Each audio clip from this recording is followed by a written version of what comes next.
Hey y'all, my name is Nat. I hope you're having a terrific day today, and for this video we are going to be doing my last book haul and unhaul of 2022.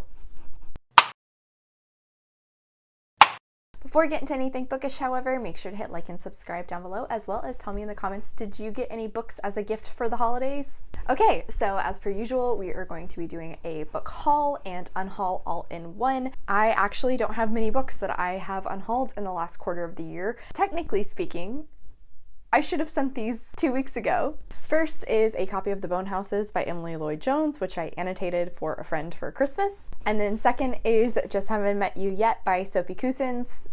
Same reasoning. Like I said, I should have sent these out for Christmas. Did not do that. I don't feel that guilty though, because I haven't received the gift from them yet either, and it's after Christmas, so we're all just late. It's fine. Now, as for the books I have actually hauled, I think you can see right here, I have a fairly decent stack this time around. First book that I actually bought for myself is Reaper of Souls by Rena Barron. I picked this up after I completed a bingo on the Broke Bitches Bingo board that the Roomies Digest, Catherine Zofrey, and Sarah Shelves host on Instagram. Since I hit a bingo, that meant I could go buy a book, and I had just finished Kingdom of Souls, really enjoyed it, and wanted to keep that momentum and try to continue a series on time for once. So I picked up Reaper of Souls. I have actually already read this. This continues on from the first book. This is set in a world with magic, and our main character, Ara, comes from two very magical families. However, she herself does not actually have any magic. When she discovers that her mother, the head priestess for the city, is actually doing some nefarious things to try and garner herself more power, Ara takes it upon herself to try and bring her mother down by utilizing a version of magic, but it requires you to trade years off your life. It is very unreliable and very dangerous. This series developed into so much more than I could ever have anticipated in that first book. There is a ton of political scheming. There is also a basis in Yoruba mythology, which does develop as the story progresses, and the way the fantastical elements in the story are handled in this book were amazing. I was so engrossed by them. I don't know why I'm giving you a full review, like this is a wrap-up. This is a book haul. Shut up, Nat. This next little section is going to be books that I received as gifts. So starting out, for my birthday, Robin over at Robin Reads was kind enough to buy me Hymn in the Silence by Kelly York and Rowan Altwood. This is the second book in the Dark is the Night series, which I really enjoy. Ironically, Michelle at Michelle's Library bought me the first book, A Light Amongst Shadows, for Christmas, so that worked out very well. These two are a paranormal historical mystery with a queer romance taking place. We follow the same couple in both of these books as they try to investigate these paranormal mysteries. In the first book, it is actually set at a boarding school, so there's definitely some dark academia vibes going on. I really enjoyed this series. Whenever I read it, I got the recommendation from Lana at Lana X Libris. Thank you so much to Robin and Michelle again for buying these for me. I cannot wait to reread them. So I got Well Traveled by Jen DeLuca from my mom for Christmas. This is the fourth book in the Well Met series, and we are following, oh shoot, I don't remember their names, Lulu and Dex. Dex is cousins with the hero from the second book, and Lulu is also cousins of Mitch from the third book. Dex is known as a player at the Renaissance Fair. He travels 11 months out of the year, so you know, he doesn't really have anything to tie him down. However, Lulu, I believe, starts getting involved in the Renaissance Fair after seeing how much Mitch enjoys it in the third book. I believe Lulu actually ends up joining the fair and traveling alongside the band after she gets a little too burnt out on her day job of being a lawyer. I'm very intrigued about this one, particularly since Dex is kind of a womanizer character, and I did not like him in the second book at all, so I wonder how DeLuca will endear him to me in this book. Thus far, my enjoyment of the series has gone up with the first three books, so here's hoping maybe this last one will continue that trend. Another book that Robin was so kind to buy for me for Christmas was The Lightning Struck Heart by TJ Klune.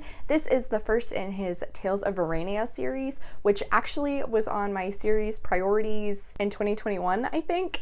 I know this is a queer fantasy romance, but I also know it's TJ Klune, so he is probably going to rip out my heart throughout this series. I think there's 5 books, and we're following our main character, Sam. Let me read you the part that I absolutely love in the summary. When Sam is 14, he enters the dark woods and returns with Gary, the hornless gay unicorn, and a half-giant named Tiggy, earning the moniker Sam of Wilds. That alone sounds like an entertaining basis, but I believe it then has a queer romance with the prince of this land, so That's gonna be a ton of fun. I cannot wait to start this. Of course, TJ Klune's probably gonna rip my heart out again. Excited all the same. Finally, for books I received as gifts, the Roomies Digest hosted a gift exchange in December, so I signed up for that, and Maya, I don't know how to pronounce it, but she was kind enough to send me the Dictionary of Lost Words by Pip Williams. I actually initially heard about this from a book fiend named Mel, I believe. I believe this is a historical fiction with some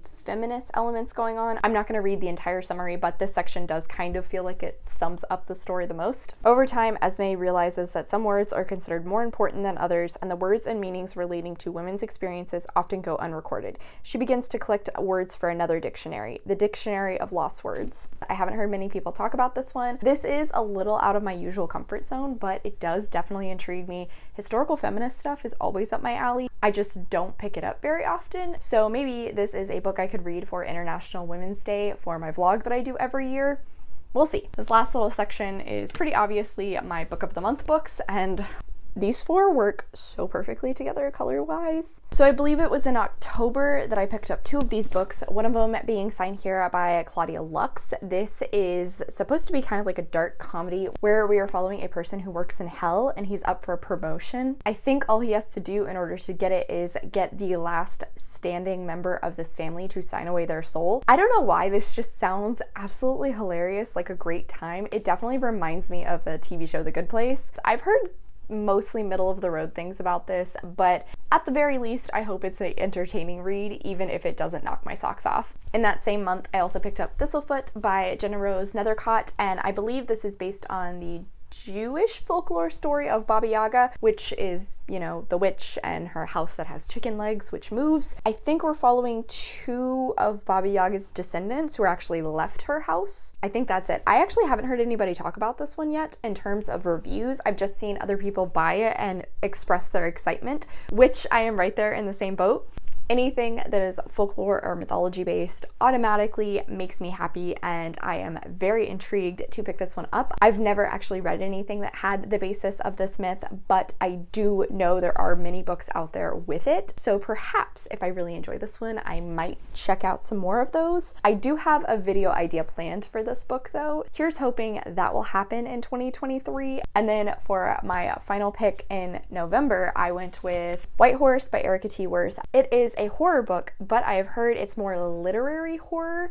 I know we are following a woman whose mother disappeared a few days after her birth. Now, as an adult, she recently receives a bracelet that was supposed to have belonged to her mother, and since putting it on, she starts seeing ghosts. I do like reading horror books from Native American authors that do a spin on the Indian curse theme, so I'm very intrigued to see if that may be where Worth is taking this story. As I said, so far I've heard pretty mixed reviews. Some people give it 3 stars, I've seen a few giving it 5 stars, and I'm very interested to see which side I will fall on. Sometimes I do really enjoy horror literary stories, but other times I do want a bit more of the traditional horror. I guess it'll just kind of depend on when I pick this book up. Finally, in November, I had a bonus credit for my birthday in October, so I picked up Crying in H Mart by Michelle Zauner. This was in honor of Nonfiction November, so I thought it worked out very well. This is a memoir following Michelle Zauner, who is a musician, but I believe this book is detailing her relationship with her mother, particularly after her mother's cancer diagnosis and when she passed away, discussing her grief over her relationship. I've heard tons of positive things about this. I've seen many people read this book and end up sobbing, which honestly will probably happen to me too. It's not terribly long, so whenever I do pick it up, here's hoping it'll be a quick read, even if it'll be emotionally devastating. Okay, y'all, so that is it for today. Thank you so much for coming to my channel. I really appreciate it. Make sure to hit like and subscribe down below. I have all my socials as well as a few ways you can support me linked in the description. I come out with videos on Monday and Friday, but until then, I hope you continue to have a terrific day. Love you, bye!